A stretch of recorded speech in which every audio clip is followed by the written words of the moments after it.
Welcome to the Better Than Yesterday Everyday Podcast, where we cover anything related to behavior change that will increase your long-term wellness and happiness. And now, here are your hosts, personal trainer and RNs, Matt and Jenna.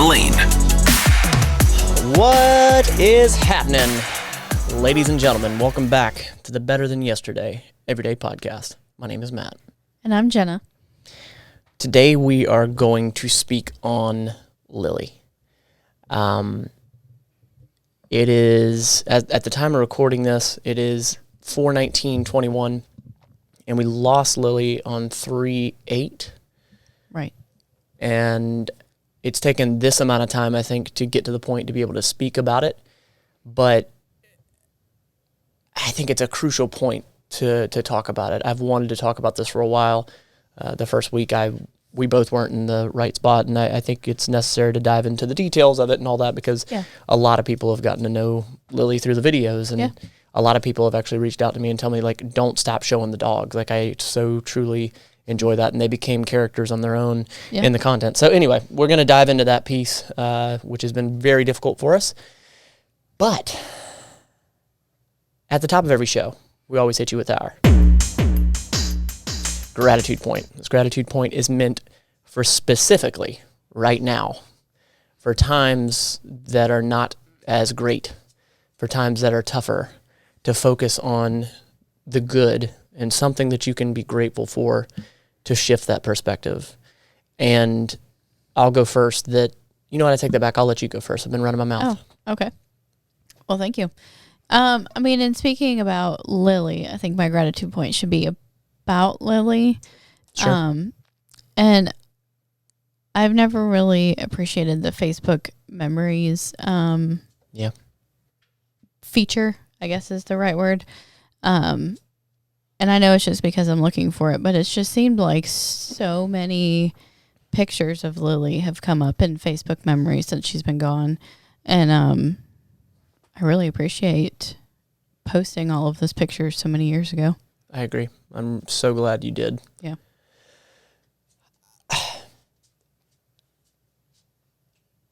I think we did a great job at always taking time to hug them and love them and be mindful. But there's never enough time, you know? Shit. We're 3 minutes in. She was the start of our family. Legit. She was the first animal we had together, and she was so badass. God, she was so badass.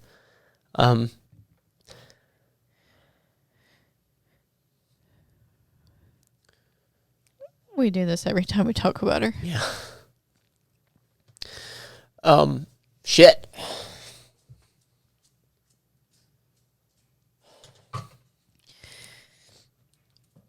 Just gonna get tissue. It's cool. Thank you much. Should have brought the box, but okay. All right, reset. So, ultimately, what I am grateful for is the time that I had with her. The time that she was here, she truly was the start of our family. Jenna and I got together first in 2009. Yeah, August of 2009. And it wasn't 6 months into that relationship. Yeah, we got her in February 2010. So very shortly into our relationship was Lilly so heavily established into our relationship. Yeah. And we've never lived in this house without her. No, she was the first animal here in this house, in this studio, in this, yeah. And what I am grateful for is what her role was in making this an actual family. Like, Jenna and I were a couple before Lilly was with us. Yeah. And I'm so grateful for that. I'm forever indebted to her for that. Yeah, the Facebook memory, I think it was yesterday or maybe today, of the 2 puppies we took. Yeah. Because there were 2. I couldn't decide between an almost all brindle one. It looked just like Roman. and then Lilly. And so we took them both. And I remember we took them to your mom's house. And when your uncle was living right across the street, we played with them in his backyard. Oh, yeah. From your mom. Yeah. And I named them both. One was Hazel and one was Lilly. And I couldn't decide at Mike's house which one to keep. But after we had both of them for 2 days, it was obvious who we wanted to keep. Yeah. For sure. Yeah, we gravitated towards her. She gravitated towards us, and we actually got her through a good friend of ours we're actually the godparents to her daughter. Her brother he had litters and litters of bulldogs. And funny story, I got caught up in the middle of an actual dog fight. It was one female. It was one female that had just given birth, so hormones were all over the place. These dogs were very friendly dogs, very but friendly. It was just the hormones. It was the hormones, and yeah, like he was very good to these animals. It wasn't like they fought or anything, but they got two dogs got in a knockdown, drag out fight, and it was around that time frame that we were deciding which dog we were going to get, and then that happened, but it did not deter us, and I'm so glad that we did not go that way with it. But today is all about Lilly. I am totally okay with whatever direction we go, whatever happens. But if you are new to this podcast, thank you so much. We're all about implementing behavior change for your long-term wellness and happiness. And this absolutely is right up that alley. I've always said that my greatest fear is losing the people around me. My loved ones, and I was spot friggin' on with that shit. Your hand? Yeah. So literally every day that she's been gone, hold on, the camera's jumping around. Literally every day that she's been gone, I have written her name on my left hand, and I feel like it's the only way that I can, I don't know, ultimately maybe keep her alive, keep her with me, keep her real. And I get anxious to see the ink fade away after washing my hands and whatnot, and I have to replace it. I have to. And it's funny, I've never wanted a tattoo before in my life of anything other than script. My entire body would be covered in, I'd look like a friggin' dictionary. I would just have a bunch of douchebag quotes written all over me, and like you only live once. Yeah, I don't want to talk about it. I got it lasered off. Relax. But yeah, I have a tattoo that I want of Lilly. It's gonna be right here on my wrist, and I'm gonna eventually get the entire bit of my left forearm covered with all three of the dogs. But Lilly's coming first, and I'm looking for an artist as we speak. But this was unbelievably powerful and rocked our world. It took much longer. Actually, I did not know what to anticipate. I did not know how I would function. I didn't know any of it, but I was scared as shit of any of it. And Lilly was the first one for me in my adult life to now have grief, to now have loss, and damn, it hurts. It hurts a lot. We've talked about sort of her origin, where we got her.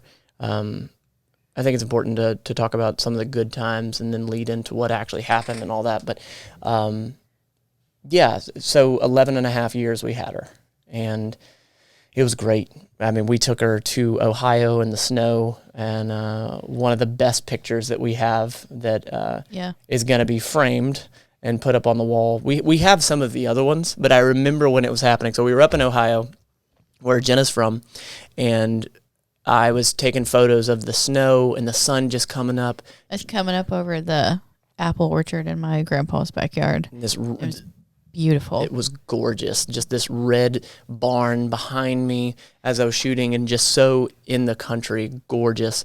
And you could just see every bit of ray of sunshine, and Lilly starts creeping in the frame as I'm taking photos, and I'm just firing it off because I'm like, these are just going to be great. She's stepping in one paw at a time, just looking all chill, and I'm still firing away, and sure enough, center frame, Lilly plops down to take a shit right there. And you can bet your ass, no pun intended, that will be a framed photo on these walls. That should be your tattoo. It was so Lily taking a shit.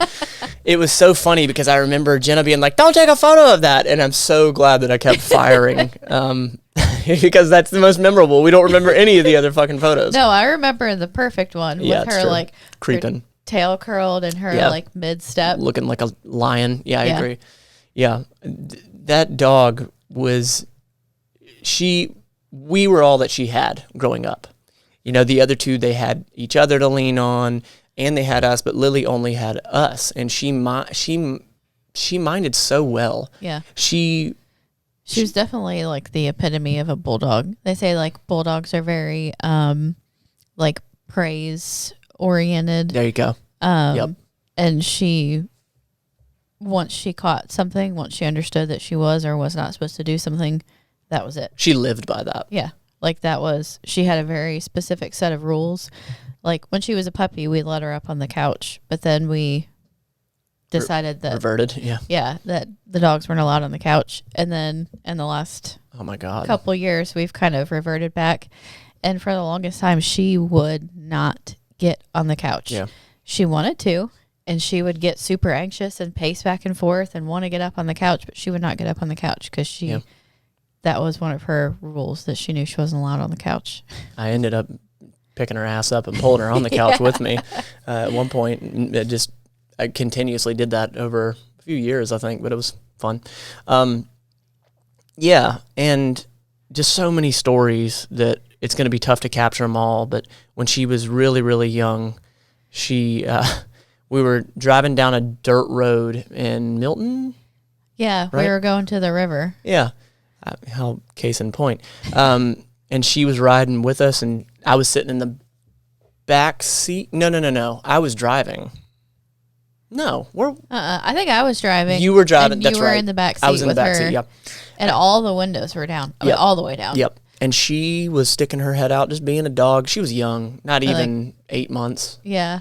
She, had her head sticking out, just loving life. She was still wet from the river, and she had her paws right there on the actual window, and it was a dirt road, so we were driving slow. Yeah. I mean, but it's still terrifying. Anyway, this damn dog just jumped out, and we're in an SUV, and I remember seeing nothing but a tail and some paws straight up in the air the wrong way, and I was so upset. I was so from a parent, mad because she could have killed herself. Yeah. And I got to her and I was like, and I remember I grabbed her and put her back in the truck after I had popped her on the butt. And then right when we got back in the truck, I was hugging her and you can't do that crap. But I've never been able to roll down the damn window for the dogs fully ever since. Yeah, we play that game now where Matt will be a little bit more, and I just tap the button, a little bit more, just tap the button, tap the button. All right. And the window's inching down, not even an inch at a time. They're not quite a prisoner still, so you just a little bit more because it just, the safety of it. But just, when she was 6 months old, 5 months old, we have the funniest video of Lily flopping in the pool because Jenna just basically pushes her in the pool. Swept her feet out from underneath her. And she fell in. It was really funny. Actually, here it sounds is. pretty mean. It looks pretty mean. No, it sounds really mean, actually. Hold on.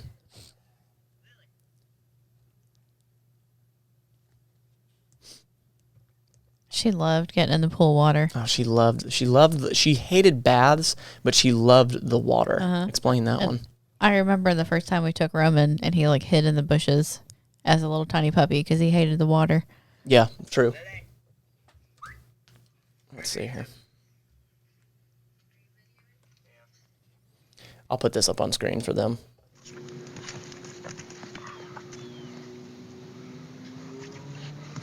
Hey, say hey to the people. Say hey. Hey!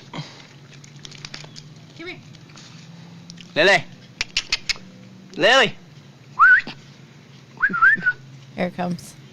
Ah, got your ass. Lily. Come here.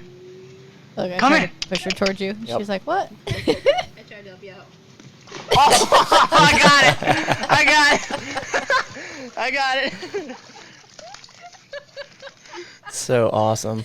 Lily. It's so great. Just so many memories like that. And, beyond that, I think about how many birthdays and parties and accomplishments and 11 and a half years of our life, as a family is just, I'm 31 years old. That is a third of my life. That is, no wonder it hits so damn hard, And I know that not everyone has this connection with animals like I have all my life growing up. And I really believe that before Lilly, you didn't have that connection to dogs. I remember you weren't crazy about dogs at one point in your life because you didn't grow up around them. It wasn't really your thing. Well, I did, but I grew up with outside dogs. Yeah. And, I grew up with animals, but, I raised hogs for butcher. Yeah. And I raised rabbits for butcher. Yeah. I was around animals, and I liked animals. I always like animals, but they were more for a purpose, not just for it was a different relationship for damn loving. Sure. Yeah. Yeah. And so, again, big shout out to VERC, the emergency veterinarian clinic here in Pensacola on Davis Highway, and then also Cordova Animal Hospital, who we've gone to forever, Dr. Peterson, who's been on this podcast, the entire crew there that helped us through a really difficult time. A really difficult time. That's what we were talking about, how expensive Lilly was over the years. That's right. Thank you. So, yeah, Lilly had bilateral ACL repairs on and that's back legs. That's how we met Dr. Peterson. That's right. Was we didn't even know she had hurt her ACL, and he happened to just be the vet at the clinic that was closest to us that saw her, and he was like, how long has she been limping? And we're like, she's not limping. And he's like, yeah, no. I remember her she compensated very well, but even and then when he showed us, like, her one hip muscle was a lot bigger than the other atrophied. one. Yeah, and it was from, we were pretty sure it was from Roman bumper. Well, that was the second one. Yeah. The first one was when we were in Ohio, and you guys were yeah, that's right. jumping over piles of snow. Yep. And they ran and they jumped, but they each jumped toward each other. Yeah, and she took my legs out from underneath me, and I landed on her. Yeah, but she limped for like a minute, and then she was fine. Yeah. But it was a little yelp, but then she got back up, and she was running around like it was nothing. But that's the thing we could. That was the only thing we could narrow it down to. That had to be it. But yeah, so she had her first ACL surgery when she was 2, and he told us, Dr. Peterson told us, you have to get it fixed because if the other one goes, then you're like, I won't fix the second one if she can't walk on the first one. Yeah. Well, Roman was a puppy. He was a 120-pound puppy. Yep. He was a year old, and we had to keep them separate for like a month. Yeah. And one day, like it got to the point where like she was walking really well, Yeah, and she was at the appropriate time frame to be walking, on her own and all that. It might not quite have been whatever. We were following doctor's orders, damn it. I remember that very specifically because it was an expensive surgery. Yes. We didn't Exactly. want to, have an issue after spending that much money. And there was a time when the back door was like just cracked open. Yep. And I think you and Lilly were outside and I was inside, and Roman took that opportunity. Yep. He shoved the door open and bolted because he was excited to see her. Yep. And knocked her over and tore the other. She didn't fall, but I remember seeing it, and I just knew. I just saw it, and I was like, there's no way that's not torn. The other one's not torn. So she had the other one repaired. She had an allergic reaction to something, which was then deemed the name Lumpy Lily. She rolled in a pile of ants, and that was before work one day. Yeah, she looked like cottage cheese. It was hilarious. She really did. And her face was all puffy. Yeah, we both had to go to work, so we just gave her crap load of Benadryl. Yeah, a handful of Benadryl, and we had the camera on her, and then I remember I was like, she doesn't look great. So came back home that day, maybe a couple hours later, took her to the vet. She got a steroid shot, and she ended up being fine. But I remember our good friend Tim that we've worked with forever at the hospital. He even saw her, and I think he dubbed her Lumpy Lily. It was really funny. She really did look like cottage cheese. She was that welted up. She ate oleander one time. Yep, Her yep. and Roman. My mom was babysitting. She got into oleander. She took her to the vet, and then they did the charcoal-induced vomiting thing. Yeah. And that damn dog went through a lot. Yeah. But she had 2 bowel obstructions. she had 2 bowel obstructions. From- Dr. Peterson, thank you very much for clearing that out. Yeah. We from eating toilet paper. That dog, Bulldogs, all of these dogs, Yeah. Bulldogs love to eat wood and paper products. And I remember they love, like, this is one of their favorites right here. I'm holding Yeah. toilet paper if you're listening and not watching this. it's tissue paper, but That too. yeah, I remember we got a whole stack of wood right when we bought the house somehow. Oh, yeah.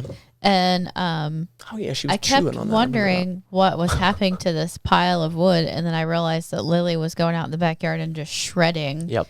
Like she wasn't Not swallowing, eating she it. was shredding it. Yeah, she was just shredding the wood. And that's actually the day in the bereavement room. Dr. Peterson has this wonderful bereavement room at his clinic, and Which is what we used, and we will get to that. yeah, we gave her tissues. That was her last treat. Yeah. So, ultimately what happened was, let's see here, 3/8 was the day, which means that it was a handful of days prior to that. I believe it was on a Saturday night. Yeah, because 3/8 was Monday. Yep. So yeah, it was 3/6. it was it 3/5 or 3/6? So Friday would have been the 5th, Saturday would have been the 6th. Yeah. So Actually, I think you're right. It was 3/6. That's right. yeah, because your parents had come over. Yep. She was just fine. Everything was fine. I went to bed, and then at like 11:30. I was sitting on the couch, and she was sitting right out in front of me, and she made this noise, this whimpering that I had never heard her make. It was very peculiar. It wasn't an agonal breathing, but if you've ever heard agonal breathing, it's what it reminded me of. It was very strange. It was like grunting. When you got me up, it was like this grunting breathing, like she was having a weird time breathing. Yeah. I heard it, and I just remember, like, that's not right. And I woke Jenna up to come take a look, and she's like, no. And her leg was all swollen, but just one leg. Yeah, which was so weird. Her back left leg was swollen a lot. It was really weird. And she had been doing this shaking thing for a few years now, probably 2 years. Yeah. And we had taken her to the vet, and I mean, He gave her full physical several times. Like he couldn't really figure out labs. She wasn't in pain. Yeah. Gave her anxiety meds. I mean, tried CBD, tried all sorts of things, but that just kind of just shaking. It's almost like she looked like she was cold, but she wasn't. Yeah. And we saw that for a long time, and it sort of became the norm, even though we never liked it. Yeah. Whenever I would pull her up on the couch and just hug her and hold her, she would stop. She was able to chill and just relax. So that's what made me always think it was a anxiety-related thing. We did start giving her pain meds at one point near the end. Within the last several months. Yeah. Because And it did help. It helped a little bit, yeah. But I mean, it would have been reasonable for her to have arthritis after having. without a doubt. Yeah, without a doubt. But anyway, so then she went to the emergency vet. They kept her. Verk on Davis. She started getting worse. She had a fever. She was. So you could only have one person in the vet at the time. So Jenna was stupid COVID. Yeah. So Jenna was out in the waiting room. I was in there with the doc, hanging out with Lily. It's like 1 in the morning, and he comes in to see her. He assesses her and all that, and they drew some blood work and all that, and he came back and he was like, labs look good. Everything looks good. But, wait a minute. We totally skipped over the tooth. Oh, yeah. I mean, this really isn't. I know, play by play. Yeah. Okay, got it. So he did his assessment. Everything was cool. He said, but before you go, I'm going to discharge you home. You look okay. I'm going to send you home with some pain meds. Everything as of right now looks okay. I would have that leg looked at, but she's stable from all the scans and all the things we did. He said, let me listen to her heart before you go, because I thought I heard something. And it was like so classic in a movie of what you hear. Like even me describing it just sounds so classic. Sure enough, he listens to her and her heart was just she was tachycardic as hell. Her heart rate was through the roof. She was having an arrhythmia. Yeah, she was having like an PVCs. irregular heartbeat with some abnormal beats in there. He actually took a video on his phone and showed me the rhythm.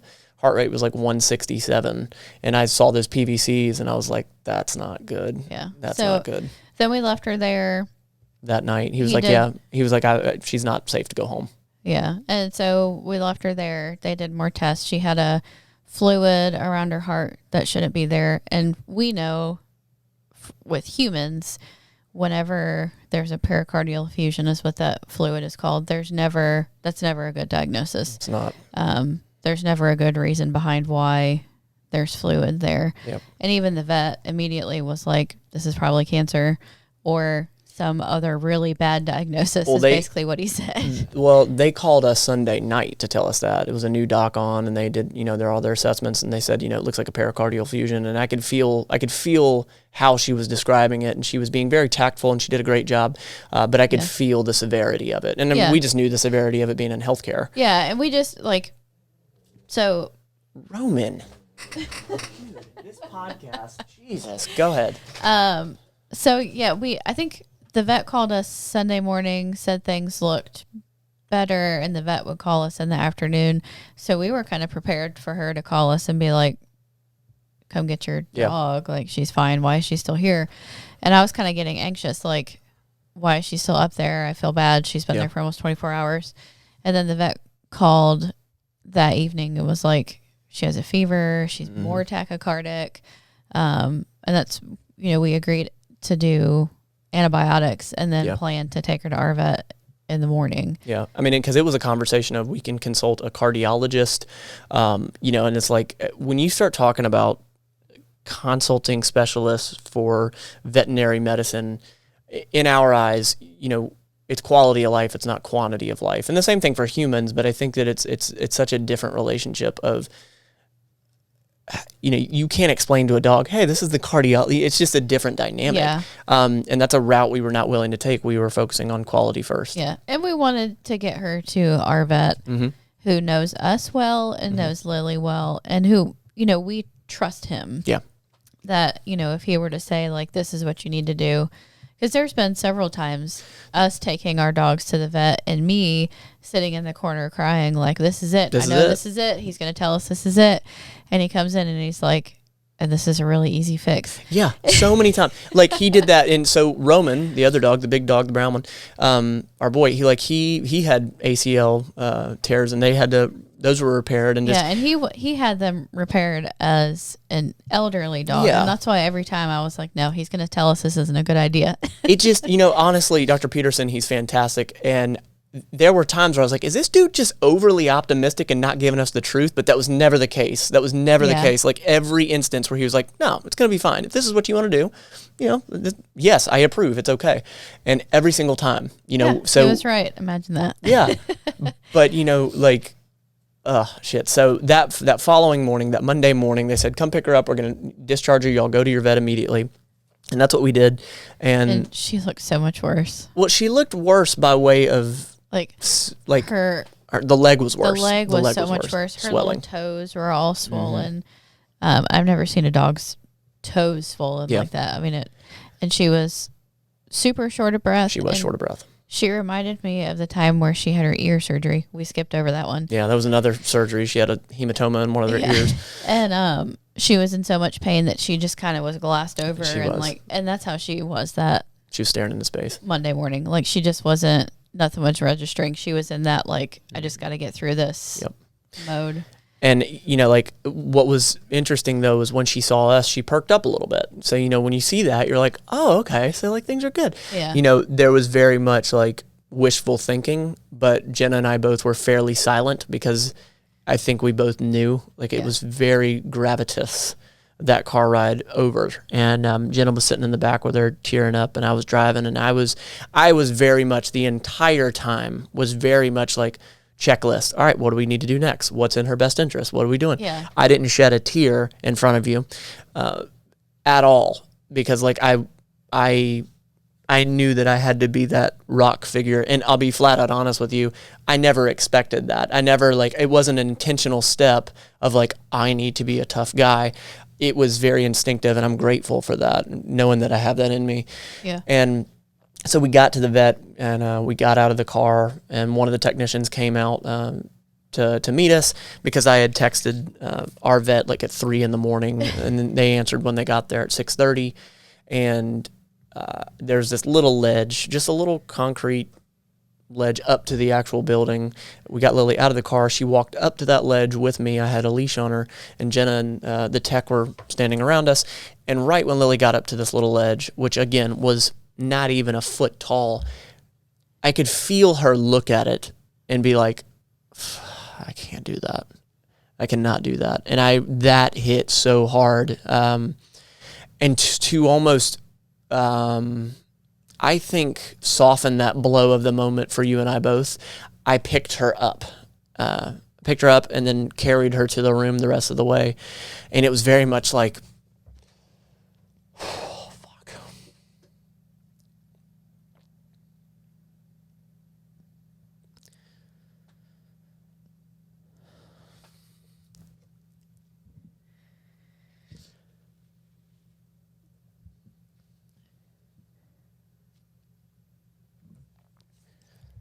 We knew it was coming. Yeah. It was very much that moment of like, this is my daughter, and I don't want her to hurt. I don't want her to suffer. I want to be able to take this moment of suffering away, just stepping up on this ledge. So I picked her up, and she groaned, and just very much like Dad, like, and she always groaned. Yeah, when you picked her up. But so we got her in the room, and I didn't get a call, didn't get a text from Peterson all day, and I knew that was indicative of something. And he was busy doing something, but the point was, drop her off. Peterson's going to take a look at her. We're going to monitor throughout the day. We'll draw some labs. We'll confirm what the ER sent over, and we'll go from there, and we'll let you know what's up. And all day passed by, and they called me. Yeah, they called you, and then they called me. But and they never call me first. They always call Matt. Yeah. And I was mad that they called me first because I didn't want to talk to them. Yeah. But I knew that them calling that late, it was around 3 p.m. We had been at work all day.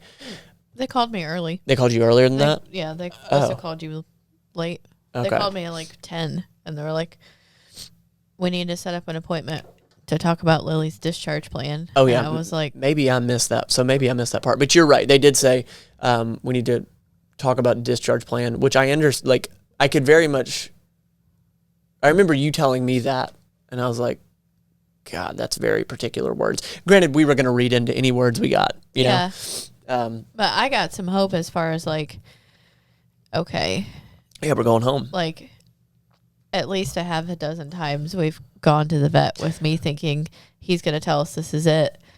And it's never that. Yeah. It's never that. And it damn sure wasn't this time. There was very much more wishful thinking. Granted, like in the back of your head, you're like, fuck, maybe this is the time. And I don't know, like it's a piece of us both, I feel we felt it, but it was, again, just wishful thinking. So we got in there after we got off work, speaking with Peterson. And, as we were waiting on him to come in and speak with us, I heard a dog yelping in the background. And I think Jenna started to pick up on it at that same time. And I actually heard the technicians saying something about Lilly. And then one of them, I could have sworn I heard them say, yeah, that's actually her. So before all that was, like, in the middle of that, when they were starting to speak, I started talking to Jenna about something just to distract. And I don't know for sure, but I'm almost positive that was her. I meant to ask Peterson about that. By now, I'm sure he's probably forgot. It's been a month ago. But, anyway, he came in. He spoke with us. He was very tactful, as he always is. And he, basically confirmed everything that the ER said. It's pericardial effusion, the swelling. I'm not really sure what the pericardial effusion is coming from. Not 100% sure. She had a tooth abscess the month before, which I actually posted quite a bit to YouTube and on I posted it everywhere, just sort of like we're kind of freaking the hell out because we thought we were going to have to put her down at that time. Yeah. The swelling was was really so bad. bad. I mean, really bad abscess. yeah, it was bad. And anyway, she had that extracted. Everything was fine. But he basically said, yes, it's pericardial effusion, and was still optimistic. I mean, was still, he wasn't like, this is it. But he started talking about the treatment options and what it meant. So Lasix, which is a medication to get fluid off of you, it makes you pee and all that. And then we're talking about a medication that would, it would help, with her actual heart function, and just 3 or 4 different medications. And we started I could feel Jenna and I taking in that moment of like, are we really going to put this dog on this many medications? Like, what kind of life is that? Because it's not only having her take those meds, it's the complications that come with those meds. They can affect your kidneys, they can affect your liver due to how you process it. And I think the importance of us getting her to our vet is that we had that trust of, we just knew him. Yeah. Of just, like, everything aside, like, human to human, what would you do? And that was the ultimate question. He said, this is what you're looking at. And then I said, well, let's just say that we did do the Lasix, and I think it was metoprolol and all, what would happen if we did all that? He was like, it would buy you some time. Yeah, like, not confidently, he said. No, he said it would buy you some time. And there was originally a conversation about going up to Auburn and doing all sorts of stuff. And that's when it sort of hit, but it still wasn't confirmed in our head. It wasn't like, this is for sure it. I definitely felt this, like, I need a straightforward answer. Yeah. And I was like, what would you do? Like, what would you do?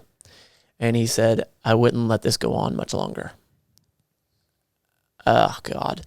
And I turned my head and looked down to the left and just lost my shit. Very much, like, controlled it, but inside my head I was falling apart. And that was the first time I had cried. That was the first time I'd sort of let loose. And it was like the 400th time I had cried. Yeah. And that was the first time I had cried in front of you. I had cried one time anyway. But Peterson actually said, we can do this at your house, putting her down. And I cried even harder right then, knowing that he would go through that to come to our house to do that. It meant so much that he would do that. But we didn't want her short of breath, struggling, suffering, yelping in the background any longer. And I questioned for a split second. I was like, shit, should we get the dogs up? Should we get the other 2 dogs up here to see her? Should we get my parents up here? And like, very much in my head, I was like, what are we putting her down for? We're putting her down for her. We're not putting her down for anyone else. And I don't want to make her wait any longer. She's been suffering already. Who knows how long this is? Is it an acute issue? Is it a chronic issue? We suspect that this tooth abscess eventually came back around as a systemic infection, but I don't know. Maybe not. Maybe she had more of a chronic heart failure than we didn't realize. Who knows? Who cares? And the point is she was uncomfortable. And there was no fix for it. And, being in hospice, I later realized, what that meant to give families, patients that thumbs up that this is the right decision. It is time. And Dr. Peterson, thank you. You did that. You gave that to us. I had never needed that before in my life, so thank you. And Jenna and I think instinctively he was like, we can schedule this or whatever. And Jenna and I were like, no, we're going to do this as soon as we possibly can. And when we realized that, when we said that to him, I was like, holy shit, this is happening. Like, it felt like our world was caving in on us. And the only way I was able to make that decision and move forward was to constantly tell myself, this is for her. This is for the good of her. This has nothing to do with me. I don't give a shit about anybody's emotions or whatever right now. It's 100,000 fucking % about her.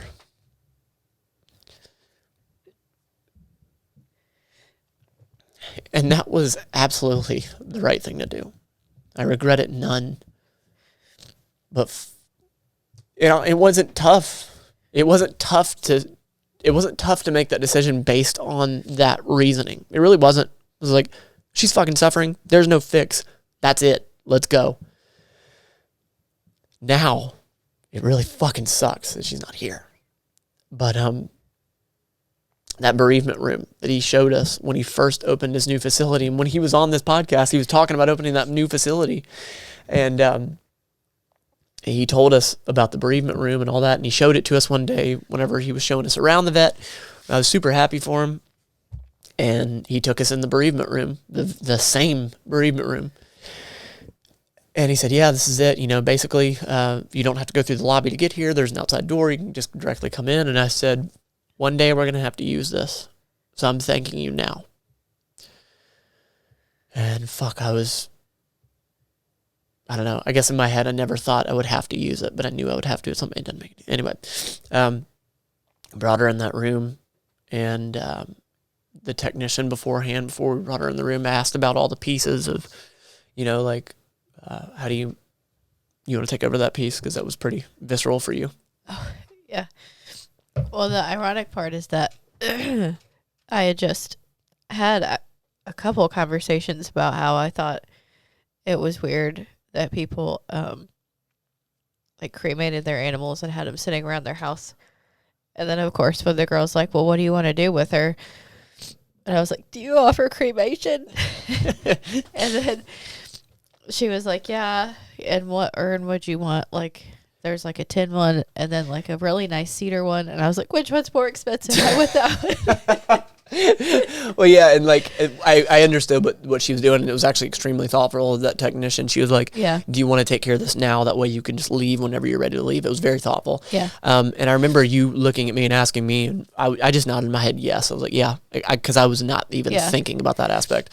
But then the confusing part, and this is yeah. I had never understood denial. Yeah. And not even conscious denial. I completely understood what was happening, why it was happening. And then it was the right thing to do. But when she was going through her questions, just trying to get everything together before she was put down, she was like, what do you want to do with her after this? What do you want to do with her when you leave today? Do you want to take her with you? And I was like, yeah, I want to take my perfectly healthy dog home with me. And then I realized she meant... That wasn't the question. Were we going to take her home and bury her? Yeah. And, but just that split second, I was like, yeah, I want to take my dog home. That's the dumbest question you've ever asked me. Yeah. Yeah. And so after that was done, they brought Lilly in, and she was so peppy. She was happy to see us, and it was confusing, to be honest with you. Yeah. I still saw the struggle on her. I saw the breathing and all that, but it's almost like if you're in a fight with someone, and if they're being a jerk, it's so much easier to be in a fight, or it's so much easier to think one way. But if they're being nice, it's tougher to be like, well, shit. Does that make sense what I'm saying? So when she came in all peppy, I was like, oh, shit. Yeah, but she was excited to see us. She was exactly probably get me the hell out of this place. Yeah, exactly. And she was looking at the door. She walked over to the door, and I took some videos at that time just of her. Literally the last videos we have of her, and she was walking around and chilling and hanging out. And I said, I want to take her outside one more time. And it was 5:30, and the sun was setting. It was fucking perfect. And took her outside, and she went to the bathroom, and we walked back inside, and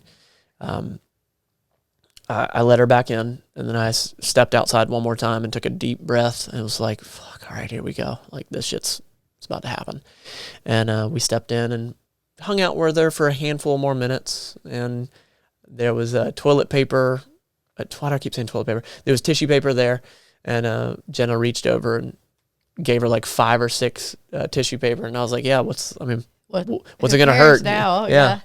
And she was so excited. She was so happy for that. And Peterson had come in, but I didn't realize that he was actually going to be administering the drugs, and he was going to be, so he was just chilling with us. He was chilling with us for 5, 10, 15 minutes. He was there for a while. Yeah.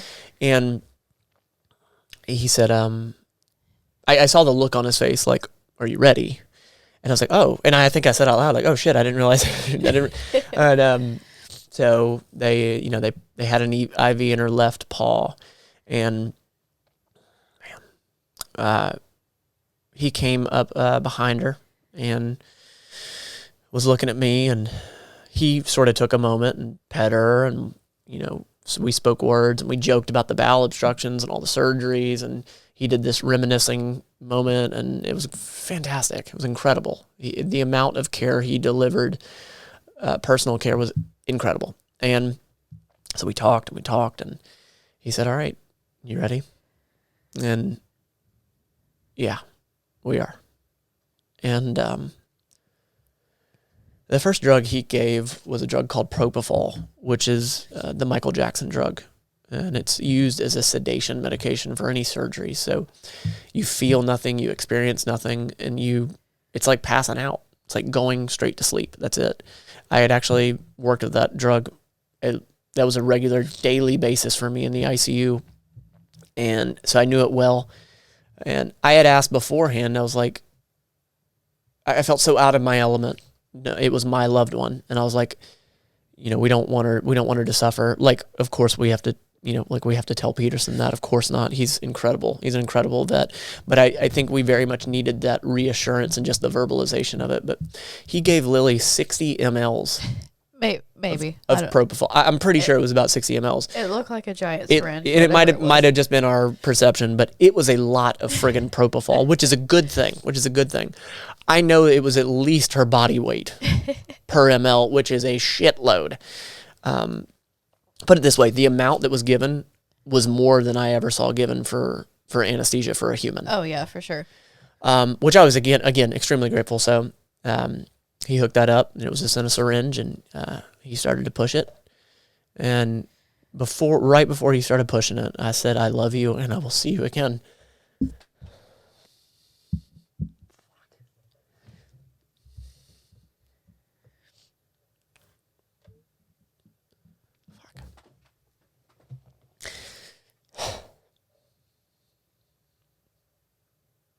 And she just relaxed. Matt caught her head and just laid her head down.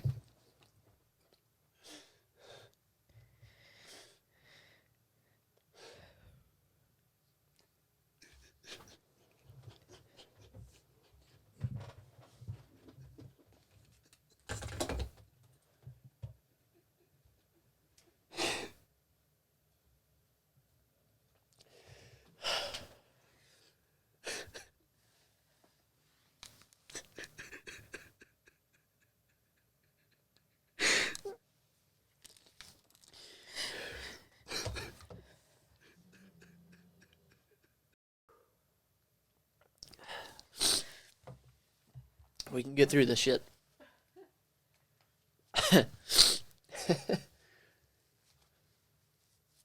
We can get through this shit.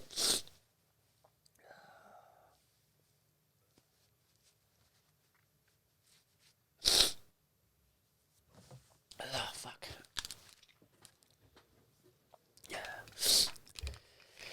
Okay.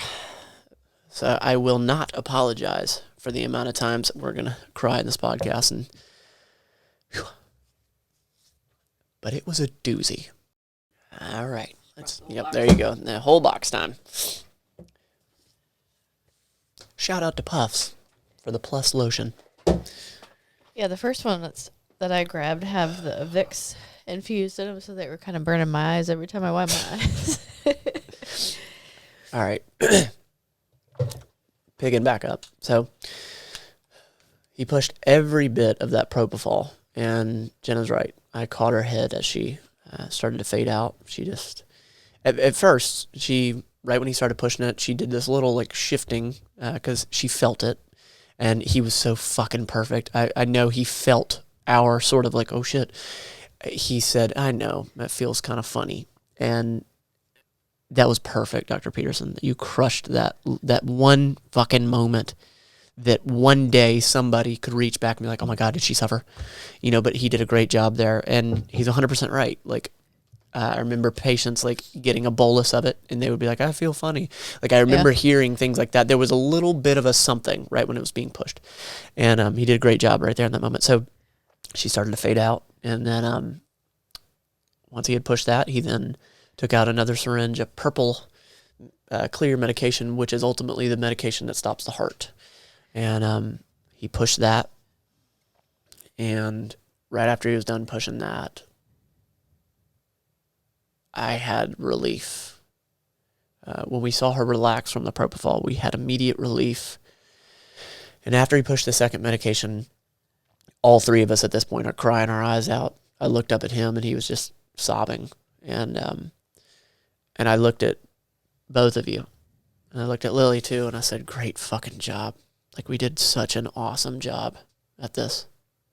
Like, in such a time of, like, how the hell do you deal with this? And holy shit, this hurts. And we've never been through this. And it's the first time with him. And I was just like, great fucking job, all of us. And like, that was it. I just took a little bit longer and just pet her and sat there. And I very much felt this, like, I don't want to leave her, but I know that she's okay and that she's not here. And now comes the time that it's okay for me to fall apart. And he stepped out, and we were there for a little bit longer. And then we both agreed, like, all right, it's okay to go. And I went back and just told them, hey, thank y'all, we're leaving. And I covered her up with the blanket that they had already had laid there. And I remember us walking out that door, and I looked at her one last time, and I was like, oh, fuck me. It's the last time I'll ever see her. And shut that door and went right back out to the area that I had walked her to go to the bathroom. And, like, just so cliche in a movie, I, like, fell to my knees and just, I couldn't even hold myself up. And then we got in the car and we went home, and it was surreal that night. And honestly, the first week, I actually have it right here, just wrote it down, on 3/8 that night, I did not stop crying. I would cry for 30 minutes straight, off and on. And I carried a towel around for the first 2 days just because I was snotting and crying, and I was just worthless. And, Tuesday I cried 10 times, Wednesday 6, 4, 1, 1. And I noticed how I cried less because there was a little bit more acceptance. But one thing, this whole thing, something that I was surprised at was I've never been through the 5 stages of grief. Never have. And I thought that denial came first. I thought it was a classic straight line. You're going to go through this. I was all over the place. I was mad for about 5 minutes driving in a car. Weeks later, I had denial 3 days after, like, nah, this isn't real. I had acceptance way later. It was just all over the board, and I just did not see that coming. It was about 2 weeks after that I was finally able to start writing things down. I wasn't able to make any posts or anything like 4 or 5 days later about her. I couldn't see her name. I couldn't see her face. I couldn't look at photos. And, even now, over a month later, so every piece of fruit or table scrap or whatever was always split into 3s. We'd split it into 3s, and we'd hand it all out to all 3 dogs.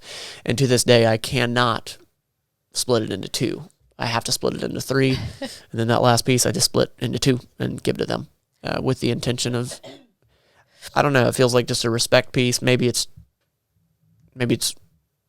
I don't know. It's like the ink on my hand. I can't let it go. I've done it for so long, and there were so many things that she and I both have run into where we're like, I filled 3 bowls up of food, numerous mornings, numerous nights. And yeah, I'm just going to run through this list here. This is just what I have written down. In 2017, I started mattlanefitness. I felt this, I told you about this, I felt this void, this cloud, this gravitational pull, this something. I remember feeling it for a long time, at least a year, and telling you all about it, and sure enough, mattlanefitness was it. It was something that I was supposed to do. Well, it was coincidental because 2 months before this happened, I felt this weird gravitational pull, this something, and I felt like it wasn't a good thing, and that was about all I knew about it. And I didn't know what it was, but it was going to be very hard and something to get through.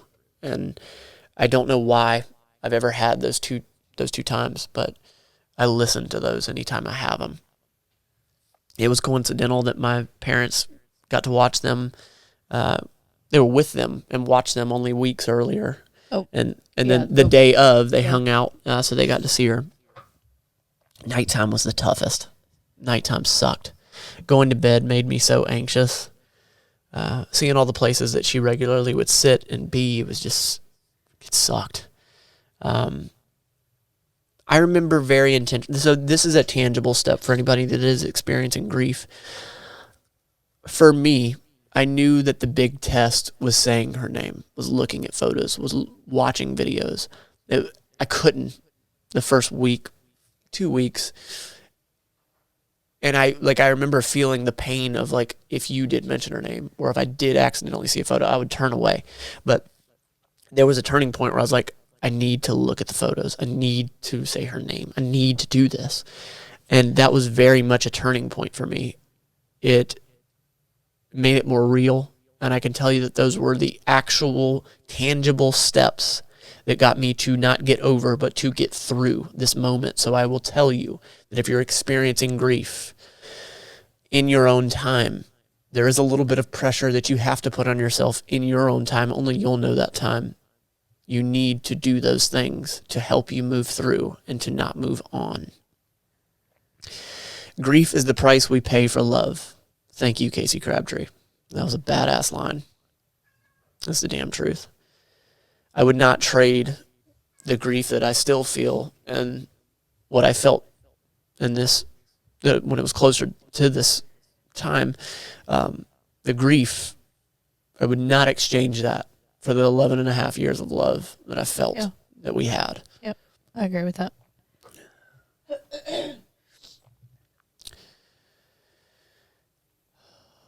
It was weird. The pain would come in waves. I never knew, but I just expected I'd just always be miserable. But eventually it eventually just came in waves. And then, like, right now, this is one of the waves. But it's gotten better. Those waves have gotten better. And I've been able to focus on the good. You know, at first you're only able to realize she's gone. I miss her. I've lost her. You're not able to focus on the good times and to be appreciative of the good times. Yeah. It's like your perspective shifts in time. One thing that we were very nervous about was, how are the dogs going to react to this? Yeah. We did not know. And I think they went through a mourning period. I think they did too. They weren't eating.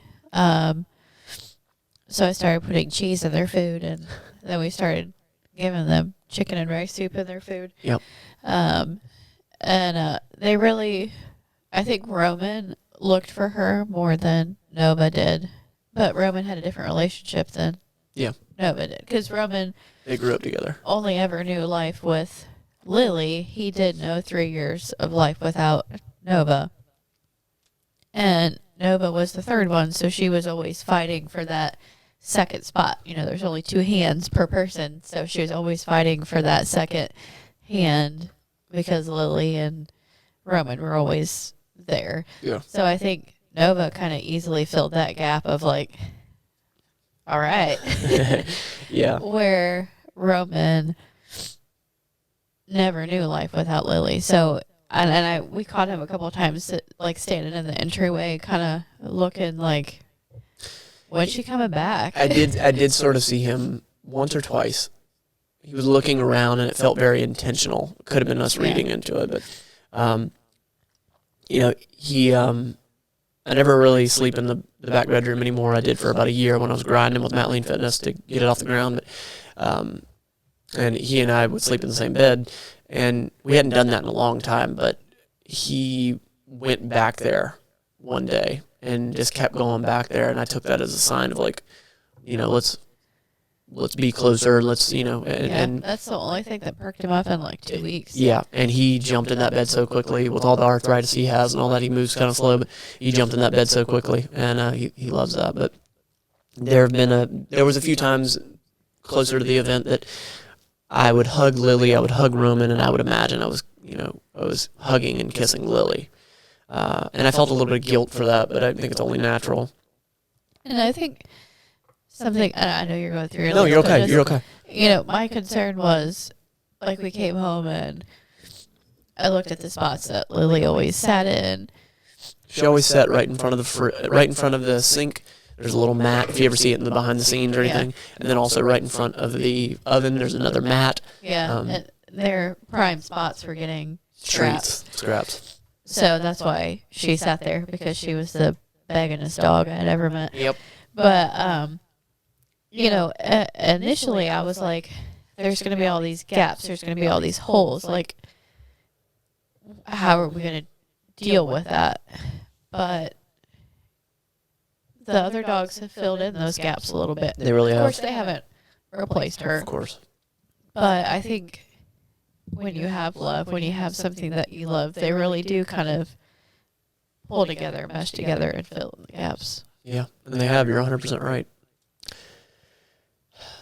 I remember at one point thinking, I don't want to make memories without her being in my life. And, you know, that's very much, I think, I'm actually just now realizing that. I think that's maybe a big point of why I want her tattooed on me. Of, you know, she's not here, but having her on me, having her with me. Anytime I get depressed, I stop eating, and I absolutely did. I wasn't surprised about that at all. There were a few times where I thought I saw her still in the house. I was hallucinating, I guess. I mean, and I've heard of that in grief, that, you know, you see that person or that animal everywhere. I mean, I think your mind's eye is trained to see it. Because I know several times I came home and the dogs have their own room, and it's a glass door, and walking in the house after work, I thought I saw Lily's face quite a few times. Oh, God. The first several days, but it was not, obviously. But it just felt like, and then I got this panic feeling several times, like, there's only 2 dogs, because that was always our thing. Well, we would let the dogs out, as, hey, you got 3 dogs. You see 3 dogs before we shut the back door. And now it's not. Yeah. Yeah. I'm petting one of the dogs with my foot right now. Every single podcast you've ever heard us deliver, every live stream, if we've ever been in this studio, all 3 of those dogs have been underneath us. And we've pet them with our feet the entire time. And they've been farting nonstop every time. And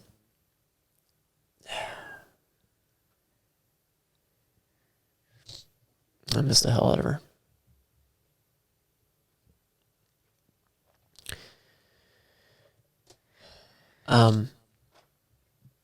Having said that, again, I would not trade any of this grief for the love that we had. Another huge thing that I fear is regret. And I knew once of, like, regret that I would have when I got older, and that was working on business too hard and not taking time with family and all that, really, but much more of like business and like getting caught up in life, that type of thing. But I never really thought about, would I regret anything of these animals or my loved ones? And I'm very grateful that I have absolutely no regret of her, about her, how I treated her, how I cared for her up until the very end. I honest to God don't feel like, man, I could have taken her on more walks, or man, I could have done that. Like, I was a great fucking parent, and so were you to her.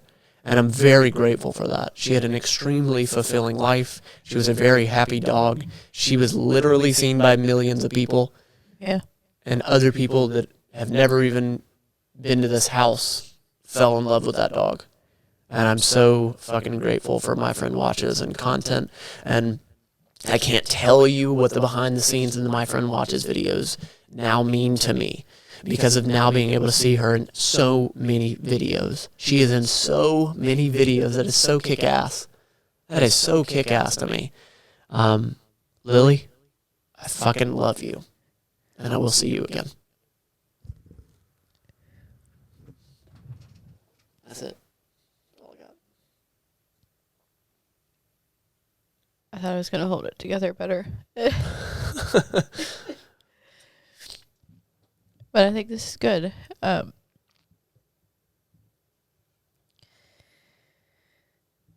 tried to let myself feel the grief rather than just pushing it down and pushing it away. And because I have lost family as an adult. Yeah. And all 3 times it's just been, I literally remember telling myself, just numb, feel numb, feel numb, feel numb. Interesting. And, just to get through with the intent of like picking it back up later.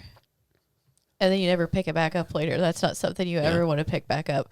Once you've pushed it down, I mean, who wants to bring that back up? Yeah. So I've tried to really let myself feel this and deal with it. Yeah. And it sucks. Yep. It's really hard. And like even at the beginning of this podcast, I was like, all right, gotta turn this shit off so we can get through this podcast. But I don't know, like once you flip that switch, that's it. And I don't want to flip that switch. Like, I want to work through it. Of course. That's harder than it sounds. Like I've been doing good, I thought. Clearly that's not the case.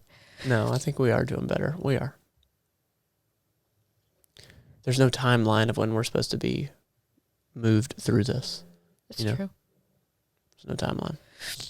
I do think that that is one lesson that I absolutely found in this for myself. I won't say for anyone else, but I do believe that there is a certain amount of grieving and wallowing that you can allow yourself to do. There is a certain amount of time, and only you know the amount of time. The first week, I was totally okay with me not doing shit. I didn't get anything done business-wise. I didn't get shit done. I was able to talk to clients, and that was about it. And I was completely okay with that.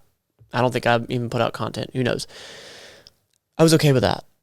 But when there was a point where I felt the need, I was like, I want to move through. I need to move through. I cannot wallow in this. It was a very intentional decision to press forward. Yep. And again, I say that for me. I say that for no one else, that I absolutely had to make that decision. So if you're wondering that may be your answer. Yeah. And I think it's always, every situation is an opportunity. And I think this was an opportunity to really realize, to appreciate the dogs that we have, the time that we have together, and to really even appreciate that Lilly wasn't sick for a long time. She wasn't suffering for a long time. What a perfect way that it happened. It really was absolutely perfect. We had full control. We had the full scope. We understood. She wasn't hit by a car. She wasn't mangled. We had control of her going out on the terms that we wanted. Yeah. And I've tried to really grasp onto that as far as like, what's the opportunity here? What can I learn from it? What's the perspective shift? Yeah, because I think that's the best way you can honor whatever you've lost, is to be better, to do better in honor of them. Yeah, absolutely. I think it might be a little corny to say, like, Lilly would want us to move on, but I mean, she's an animal. You can definitely say that about a human, if you lost whoever in your family, like, that they would want you to move on. But it's still the same concept that, I have to believe somehow, somewhere that she would want us to be happy. Of course. Well, it's just the love that you feel, I mean, she loved us. Yeah. We know that. And I'm not saying like Lily would want us to whatever. Yeah. But just using that grief to propel you forward by remembering them. That is perfectly put. Was it? Grief propelling you forward. Yep. I fully agree. You got anything else? Great ending. Thank you so much to everyone who reached out, who emailed, who left messages, who texted, who showed up, to Dr. Peterson, to Cordova Animal Hospital, to VERC, to my parents, to everyone that has helped us through this. Casey Crabtree for your words, Craig Kahn for your wisdom. Thank you all.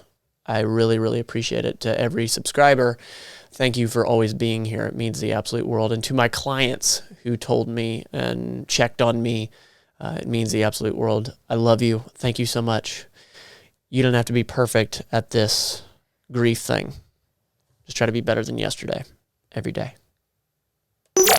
This has been the Better Than Yesterday Everyday Podcast. We want to thank you for listening and invite you to subscribe to the show as well. And follow Matt Lane Fitness on YouTube. Until next time, you don't have to be perfect. Just be better than yesterday every day.